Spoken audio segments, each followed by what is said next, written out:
So, ayan, dito na tayo sa bahay. Gawin na natin yung ating cherry. Ibabad natin sa sugar syrup at vodka para ma-preserve. Na keep natin na cherry. So, ilalagay lang natin sa dito sa bote. Siyempre, paghiwalayin natin yung stem, di ba? Ayan. Lagay natin dito. Isin natin sa ating mga jars. So ngayon, ayun na yung ating red cherries nakalagay na sa jar. May gagawa tayo ng ating sugar syrup. So ayan, meron tayong 4 cups of sugar, 1/2 cup of vodka,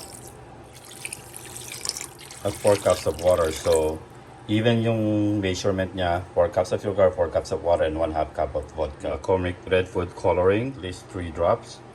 There. So ayan, i-mix lang natin siyang mabuti hanggang sa matunaw yung sugar.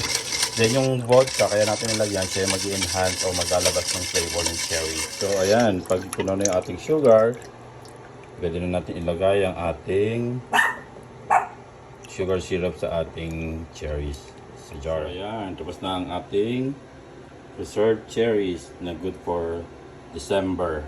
Ayan. So ngayon, tapan na natin ang ating jars. Ayan, para ano siya, sealed mabuti at nang ma-preserve ng gusto, ano. So ayan, tapos na ang ating maraschino cherries. Yan, preserve na siya sa sugar syrup at saka vodka. And then, good na siya sa December. Pwede na siyang panlagay sa cocktail drinks at sa fruit cocktails o pwedeng papakin. Masarap, di ba?